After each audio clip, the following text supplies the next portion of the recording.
Hello students, in previous lecture we studied about the concentration terms, molarity, normality, mole fraction, percentage और उसके numericals की भी हमने practice की थी और मैंने एक आपको फॉर्मूला चार्ट भी लिखवाया था, आपको उसकी कंटिन्यूस प्रैक्टिस करनी है। एक्सरसाइज और इंडेक्स के जो न्यूमेरिकल्स है वो आपको सॉल्व करना है। आज हम स्टार्ट करते हैं the factors affecting the solubility, मतलब when solute dissolve in solvent तब उसके सॉल्युबिलिटी पे, मतलब सॉल्यूट कितना डिसॉल्व होता है उसकी सॉल्युबिलिटी पे कौन कौन से फैक्टर इफेक्ट करते हैं, that is called factors affecting the solubility. हम सबसे पहले बात करते हैं when solid is dissolved in liquid, let's say sugar is dissolved in water, sugar is solute and water is solvent, तब शुगर कितनी डिसॉल्व होगी वो कौन कौन से फैक्टर्स पे डिपेंड करती है, मीन सॉल्युबिलिटी कौन कौन से फैक्टर्स पे डिपेंड करती है। हम बात करते हैं कि solubility of solid in liquid, उसमें सबसे पहला फैक्टर यदि हम देखें टेम्परेचर, टेम्परेचर की इफेक्ट सॉल्युबिलिटी पे होगी। इनिशियली आपने थोड़ा शुगर डिसॉल्व किया, सॉल्यूशन अभी अनसैचुरेटेड है, थोड़ा और डिसॉल्व किया, सॉल्यूशन सैचुरेटेड हो गया, नया शुगर डिसॉल्व होना बंद हो गया। थोड़ा सा आप शुगर को हीट करें, सॉल्यूशन को हीट करेंगे तो नया शुगर और डिसॉल्व होगा, that is called super saturated solution. Means if we increase the temperature then solubility increases. So temperature का सॉलिड की सॉल्युबिलिटी पे कोई ना कोई इफेक्ट होता है। It depends upon Le Chatelier principle. आपने देखा था कि ली चैटेलियर प्रिंसिपल और टेम्परेचर का क्या रिलेशन होता है। इफ सॉल्यूशन बनने की जो प्रोसेस है, मतलब सॉलिड को लिक्विड में डिसॉल्व करने की जो प्रोसेस है वो एक्सोथर्मिक है। मान लो यहाँ पे लिखते हैं solute plus solvent gives solution, then if this process is exothermic, मान लो ये process exothermic है, तो according to Lee Chatelier principle, if we increase the temperature, then reaction will move to backward direction, means solution will get dispersed and solute और solvent अलग हो जाएंगे। means इस पे temperature का क्या इफेक्ट होता है, inversely proportional to solubility, means temperature increase करने से solubility decrease होगी। if the dissolution process is exothermic तभी ये होगा, क्योंकि exothermic में तो temperature increase करने से reaction backward आती है। and if dissolution process is endothermic then temperature is directly proportional to solubility, क्योंकि एंडोथर्मिक प्रोसेस में तो टेम्परेचर इंक्रीज करने से रिएक्शन फॉरवर्ड मूव करती है according to Lee Chatelier principal. तो जैसे ही हम टेम्परेचर इंक्रीज करेंगे reaction will move in forward direction and solution बनता जाएगा, मींस नया नया सॉल्यूट डिसॉल्व होता जाएगा, मींस सॉल्युबिलिटी इंक्रीज होती जाएगी। So for solubility of solid in liquid temperature का क्या इफेक्ट होता है, depends upon Le Chatelier principle. For exothermic reaction temperature is inversely proportional to solubility and for endothermic reaction temperature is directly proportional to solubility। और दूसरा factor यदि हम बात करें प्रेशर, तो प्रेशर का सॉल्युबिलिटी पे कोई इफेक्ट नहीं होगा सॉलिड की। सॉलिड की सॉल्युबिलिटी लिक्विड में जब हो रही है तब प्रेशर का उस पर कोई इफेक्ट नहीं होगा, because pressure has no significant effect on solid. Solid के मॉलिक्यूल नजदीक होते हैं ना, तो प्रेशर का उस पर कोई इफेक्ट नहीं होता। So solubility of solid in liquid पे सिर्फ टेम्परेचर का इफेक्ट होगा। हम दूसरी बात करते हैं solubility of gas in liquid. Gas की सॉल्युबिलिटी का लिक्विड में, गैस की लिक्विड में सॉल्युबिलिटी पे क्या क्या इफेक्ट होता है, कौन कौन से फैक्टर्स उस पर इफेक्ट करते हैं। उसमें सबसे पहले यदि हम देखें तो टेम्परेचर, टेम्परेचर में सीधा लिख देंगे temperature is inversely proportional to solubility, क्योंकि मान लीजिए कि हमने कोई गैस डिसॉल्व कर दिया लिक्विड में, ये वाटर है, अंदर हमने CO2 गैस डिसॉल्व कर दिया, ये CO2 गैस है। यदि हम टेम्परेचर इंक्रीज करेंगे तो ये CO2 गैस बबल आउट होकर बाहर चला जाएगा, मीन्स अंदर उसकी अमाउंट कम हो जाएगी, सॉल्युबिलिटी डिक्रीज हो जाएगी और CO2 गैस बाहर चला जाए, means solubility decrease. So if we increase the temperature, then gas will bubble out, so solubility will decrease. So solubility is inversely proportional to temperature for gas in liquid. And the second factor is pressure. Pressure is directly proportional to solubility of gas in liquid. Because if we increase the pressure on this CO2 from outside, then CO2 will dissolve in more quantity in liquid. So pressure is directly proportional to solubility. नया CO2 dissolve होगा. So ये दोनों मतलब gas की liquid में solubility पे ये दोनों फैक्टर के ये इफेक्ट होते हैं. उसमें ये जो फैक्टर है उसकी इफेक्ट को एक्सप्लेन करने के लिए हेनरी नाम के साइंटिस्ट ने एक लॉ दिया, that is called Henry's law. अभी हम देखते, पहले आप उसे एक बार देख लीजिए. ओके, तो हमने देखा कि solubility of gas in liquid depends upon pressure and temperature.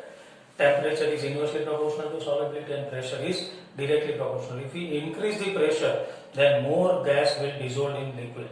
So solubility increase. और उसके लिए हेनरी नाम के साइंटिस्ट ने स्टेटमेंट दिया, एक पूरी थियरी है, that is called Henry's law. It is important for board. Board में आपको 4 मार्क्स में या 3 मार्क्स में क्वेश्चन पूछा जाए कि explain the Henry's law with application, तो हमें ये लिखना होगा. हेनरी ने क्या बताया? He gave the quantitative relationship between pressure and solubility of gas. अभी हमने तो पहले लिख दिया है गैस के लिए कि pressure is directly proportional to solubility.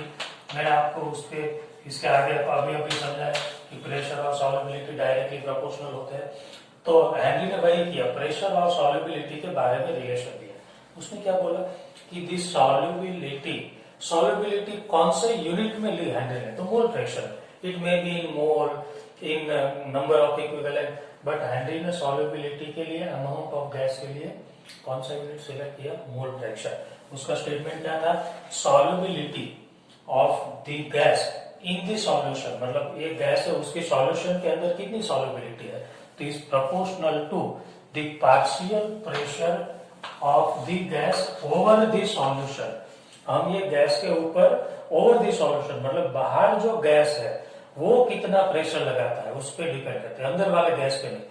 Over the solution मतलब ये जो गैस है उसका पार्शियल प्रेशर मतलब उसका इंडिविजुअल प्रेशर कितना है उस पर डिपेंड करती है. ये गैस अंदर कितना डिसोल्व होगा, it depends upon the partial pressure of the gas over the solution. Solution पे गैस कितना प्रेशर लगाता है. इफ प्रेशर इज मोर, मान लो यहाँ से प्रेशर ज्यादा लग जाए तो गैस अंदर चला जाएगा, सॉल्युबिलिटी इंक्रीज होगी. If pressure is less, then gas बाहर निकल आएगा, सॉल्युबिलिटी डिक्रीज होगी. So pressure is directly proportional to solubility. Pressure of gas itself, gas का खुद का प्रेशर. सॉल्युबिलिटी को हमने बोल दिया है यहाँ पे मोल फ्रैक्शन. नाउ प्रोपोर्शनलिटी को रिमूव करें तो कांस्टेंट आएगा, that is called Henry's law constant KH. So P is equal to KH into H. It is important for numerical. इसके बेस पे हमें कुछ numerical solve करना है. Pressure is equal to KH into H. H is mole fraction of gas, मतलब अंदर gas कितना है वो उसके mole fraction. Pressure, partial pressure of the gas over the solution. Solution के ऊपर जो गैस है उसका partial pressure कितना है. And KH is Henry's law constant. तो ये है Henry's law. Pressure is directly proportional to solubility. पहले आप इतना नोट कर लीजिए, फिर आगे हम इसकी एप्लीकेशन भी देखते हैं.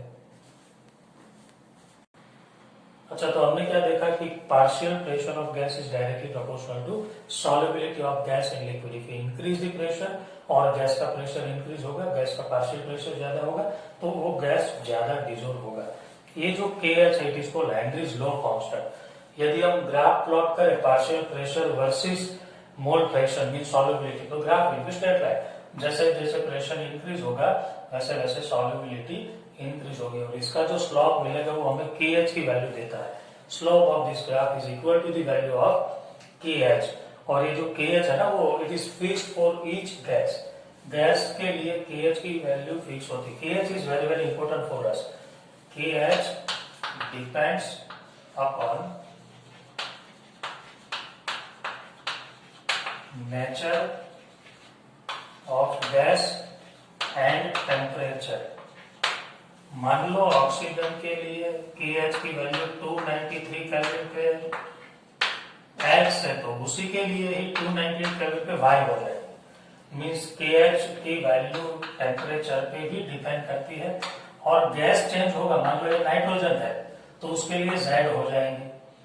गैस चेंज हुआ, टेम्परेचर वही है, फिर भी वैल्यू चेंज हो गई। सो KH की वैल्यू डिपेंड करती है गैस और टेम्परेचर दोनों पे। और टेम्परेचर के साथ KH की वैल्यू का क्या रिलेशन है? तो KH is directly proportional to temperature. And अभी हमने देखा इसके आगे के टॉपिक में कि temperature is inversely proportional to solubility of gas in liquid. So temperature is inversely proportional to solubility of gas. तो KH और सॉल्युबिलिटी का क्या रिलेशन हो गया? Inversely proportional. It is very important for MCQ। MCQ में आपको ऐसा बोल दिया जाए कि 3 या 4 गैस है, उसकी KH की वैल्यू मान लो X, Y, Z, W है, तो फिर उसकी सॉल्युबिलिटी क्या होगी? Inversely proportional W, Z, Y, X। तो आपको KH की वैल्यू दी जाए और पूछा जाए कि सॉल्युबिलिटी के इंक्रीजिंग ऑर्डर में अरेंज कर, तो फिर ये होगा। और KH की वैल्यू देके बोला होगा कि which of the gas is highly soluble और हाईएस्ट सॉल्युबल इन वाटर। तो जिसका KH कम उसकी सॉल्युबिलिटी ज्यादा। Both are inversely proportional to each other. So this is the relation between KH and solubility. Kindly आप इसे भी नोट कर लीजिए, it is very important. Okay, तो application of Henry's law. Henry's law की एप्लीकेशन क्या? हेनरीज लॉ में हमने क्या देखा? If we increase the pressure और गैस का पार्शियल प्रेशर ज्यादा तो सॉल्युबिलिटी ज्यादा। और KH का रिलेशन क्या था सॉल्युबिलिटी के साथ? KH is directly proportional to solute temperature and inversely proportional to solubility. ये रिलेशन, ये दोनों को लेकर हम इसकी जो एप्लीकेशन वो एक्सप्लेन करने की ट्राई करते हैं। सबसे पहली एप्लीकेशन हेनरीज लॉ की है सोडा वाटर। आपने देखा है कि सोडा वाटर में क्या होता है? Water plus CO2। तो सोडा वाटर को और ज्यादा स्ट्रॉन्ग बनाने के लिए ज्यादा CO2 डिजोल्व करना होता है। तो ज्यादा CO2 कब डिजोल्व होगा? तो if we apply the more pressure then gas will be dissolve in more quantity. तो soda water is prepared by using the Henry's law. They apply more pressure so solubility will more. तो first application is preparation of soda water और beer और champagne, whatever the carbonated drinks, they are prepared by using this phenomenon, this concept. Second application में आपको बता दूं कि जो सी diverse होते हैं उसकी जो ऑक्सीजन टैंक होती है वो ऑक्सीजन सिलेंडर लेके जाते हैं। उसके ऑक्सीजन सिलेंडर में नाइट्रोजन और ऑक्सीजन के साथ में हीलियम को भी लिया जाता है। नाइट्रोजन और ऑक्सीजन तो कंपलसरी चाहिए फॉर रेस्पिरेशन, बट उसके साथ में वो लोग उसके साथ में हीलियम को भी लेते हैं। उसका रीजन क्या है? तो we can understand it by using Henry's law. आपको पता है सी डाइवर को वाटर के अंदर जाना होता है। जब वो पानी के अंदर जाएंगे तब प्रेशर ज्यादा होगा। मान लो कोई सी डाइवर यहाँ पे चला गया तो प्रेशर ज्यादा है अंदर, तो प्रेशर जब ज्यादा होगा तब गैस की सॉल्युबिलिटी भी ज्यादा होगी। अंडर वाटर प्रेशर ज्यादा होता है, प्रेशर ज्यादा तो सॉल्युबिलिटी ज्यादा, मोल फ्रैक्शन ज्यादा। मतलब उसके बॉडी में ये सारे गैस बहुत ज्यादा डिसॉल्व हो जाएंगे, नाइट्रोजन, ऑक्सीजन एंड हीलियम। फिर जैसे ही वो सरफेस पे आएगा वहां पे प्रेशर कम होता है तो सॉल्युबिलिटी वहां पे कम होगी, मोल फ्रैक्शन कम हो गए, तो अंदर जो गैस गए थे वो बाहर आना स्टार्ट हो गए। जैसे ही वो गैस बाहर आते जाएंगे धीरे धीरे वो बबल प्रोड्यूस करते हैं ब्लड में से। ये सारे गैस उसके ब्लड में डिसॉल्व हुए थे, फिर वो बाहर आने लगे तो अंदर एक बबल क्रिएट किया और they block the capillaries block कर देते हैं and it is painful condition. Capillaries block करने की जो कंडीशन है it is painful condition, this condition is painful और उसे बोलते हैं बैंड्स। ब्लड बाहर आया तो अंदर कैपिलरी में बबल हो गए, that is painful condition and it is called band. और इसे अवॉइड करने के लिए उसमें हीलियम लिया जाता है। हीलियम क्या काम करता है? देखिए आपको टेक्स्ट बुक में KH की वैल्यू का एक टेबल दिया है। आप KH की वैल्यू देखेंगे तो नाइट्रोजन की KH की वैल्यू हीलियम से कम है। KH की वैल्यू नाइट्रोजन की कम है, it is less then helium. तो जिसकी KH की वैल्यू कम वो ज्यादा डिजोल्व होगा, और जिसकी KH की वैल्यू ज्यादा वो कम डिजोल्व होगा। तो मान लो हमने अंदर हीलियम भर दिया, तो हीलियम लिया, तो हीलियम तो अंदर कम डिजोल्व होने वाला है। अब कम डिजोल्व होगा तो वो बाहर भी कम आएगा, इसकी सॉल्युबिलिटी कम है तो धीरे धीरे बाहर ऑल ऑफ सडन बाहर आ जाएगा। मतलब ये ऐसे बबल प्रोड्यूस नहीं करेगा। नाइट्रोजन तो अंदर रहना चाहता है क्योंकि उसकी सॉल्युबिलिटी ज्यादा है, तो वो धीरे धीरे बाहर निकलेगा, इट विल क्रिएट बबल। और हीलियम की सॉल्युबिलिटी कम है तो वो ऑल ऑफ सडन बाहर चला जाएगा, तो it will not create any bubble. So helium is filled in this cylinder. Argon को हम नहीं ले सकते because argon also create the narcosis, means unconsciousness effect, और आर्गन इसलिए हम नहीं लेते। और नियम नहीं लेते बिकॉज नियम इज एक्सपेंसिव, सो हमने हीलियम सिलेक्ट किया। So helium is kept in this cylinder. और थर्ड, जो हायर अल्टीट्यूड पर रहने वाले पीपल होते हैं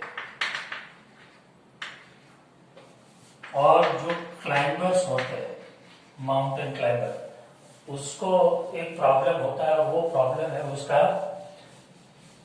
कि आपको पता है हायर एल्टीट्यूड पे हम जाएंगे तो प्रेशर कम होता है, तो सॉल्युबिलिटी भी कम होगी। अब प्रेशर कम होगा तो सॉल्युबिलिटी कम होगी, तो उसके बॉडी में ऑक्सीजन कम डिजोल्व होगा। कम डिजोल्व होगा तो उसके जो पूरे पार्ट्स है वहां पे ऑक्सीजन का सर्कुलेशन कम होगा, वहां पे ऑक्सीजन कम मिलेगा, सो दे बिकम वीक। क्लाइंबर को वीकनेस आने का रीजन ऊपर जाके उसको ऑक्सीजन कम मिलता है क्योंकि ऊपर प्रेशर कम तो सॉल्युबिलिटी कम। वहां पर रहने वाले जो लोग हैं तो उसकी तो थिंकिंग एबिलिटी भी स्लो होती है बिकॉज उसके ब्रेन को ऑक्सीजन कम मिलता है, सो उसकी थिंकिंग एबिलिटी डिक्रीज होती है, and this is called anoxia, उसे हम बोलते हैं anoxia. So this is the reason why the thinking ability decreases and why there is weakness due to less solubility, and why there is less solubility due to higher pressure. तो एक बार आप इसे देख लीजिए, application is very very important. Okay, तो Henry's law के दो numericals हम देख लेते हैं, दोनों टाइप के। उसमें सबसे पहला है कि H2S is toxic gas with rotten egg like smell. H2S एक गैस है जिसकी स्मेल रोटन एग जैसी होती है। उसकी solubility STP at STP, solubility in water at STP 0.195 molar, then calculate KH for H2S। सबसे पहले तो आपको मोलालिटी दी है, और हेनरीज लॉ में तो आपको पता है relation P is equal to होता है KH into H। मान लो हमारे पास गैस है H2S, तो हम ऐसे लिख दे partial pressure of H2S is equal to KH into mole fraction of H2S। तो सब पार्शियल प्रेशर कितना होगा, एसपीपी है, एसपीपी पे प्रेशर कितना होता है 1 atm, या तो फिर बार में लेना है तो 0.987 बार होता है at STP. KH into mole fraction of H2S। अच्छा, मोल फ्रैक्शन कैसे मिलेंगे, मोलालिटी दी है, आपको पता है मोल फ्रैक्शन और मोलालिटी का relation, mole fraction is equal to molality upon molality plus 55.55, ये रिलेशन लगा देंगे, मोलालिटी की वैल्यू रख देंगे, आपको मोल फ्रैक्शन मिल जाएंगे, मोल फ्रैक्शन यहाँ पर रख देंगे, KH की वैल्यू मिल जाएगी। तो आप ये न्यूमेरिकल ऐसे सॉल्व कर सकते हैं। दूसरे न्यूमेरिकल का क्वेश्चन देखिए, the value of KH for CO2 gas is 1.67 into 10⁸ pascal. KH की वैल्यू दी है, CO2 गैस के लिए KH की वैल्यू है 1.67 into 10⁸ पास्कल। और 500 ml सोडा वाटर है, सोडा वाटर में सॉल्यूशन है, सोडा वाटर की सॉल्यूशन वाटर प्लस CO2, तो इसमें वाटर कितना होगा, तो वाटर भी 500 ml ही होगा। मैंने आपको बोला था कि जितना सॉल्वेंट होता है उतना ही सॉल्यूशन बनता है, क्योंकि weight and volume are not additive. अच्छा, आपको पता है 500 ml is equal to 500 gram होता है वाटर, क्योंकि density of water is 1, so 500 ml is equal to 500 gram. Now आपको फाइंड करना है क्वांटिटी। अच्छा, दूसरा क्या दिया आपको, 2.5 atm pressure of CO2, so pressure of CO2 is 2.5 atm।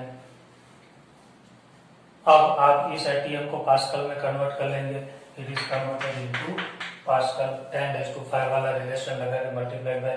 तो आपको ये सब दिया है, आपको कैलकुलेट क्या करना है, KH की वैल्यू दी है, आपको फाइंड करना है क्वांटिटी ऑफ CO2, क्वांटिटी मतलब मोल, तो तो सबसे पहले आप क्या करेंगे, partial fraction of CO2 is equal to KH into mole fraction of CO2। आप ये वैल्यू यहाँ पे रख देंगे और KH की वैल्यू रख देंगे तो मोल फ्रैक्शन ऑफ CO2 मिल जाएंगे। Now mole fraction of CO2 is equal to क्या हो जाएगा, mole of CO2 upon mole of CO2 plus mole of water. देखिए मोल फ्रैक्शन आपकी CO2 के यहाँ पे आंसर में बहुत कम आएंगे। सो मोल फ्रैक्शन बहुत कम है तो मोल भी बहुत कम होगा। वाटर के मोल देखिए बहुत ज्यादा है। So as the mole of CO2 is very very less than mole of water, it can be neglected. क्यों हम नेग्लेक्ट कर रहे हैं आपको पता चल रहा है, क्योंकि यहाँ पे मोल फ्रैक्शन का आंसर आपका बहुत कम आएगा। अब मोल फ्रैक्शन कम है तो ऑब्वियसली मोल कम हो गए, तो इसे हमने नेग्लेक्ट कर दिया। तो mole fraction of CO2 is equal to mole of CO2 upon mole of water. Mole of water तो आपको पता है कि mole is equal to weight upon molar mass होता है, ये होगा 18। और मोल फ्रैक्शन तो आपको यहाँ से मिल जाएंगे, वैल्यू पुट कर देंगे तो आपको मिल जाएगा मोल ऑफ CO2। ये न्यूमेरिकल को आप ऐसे सॉल्व करेंगे।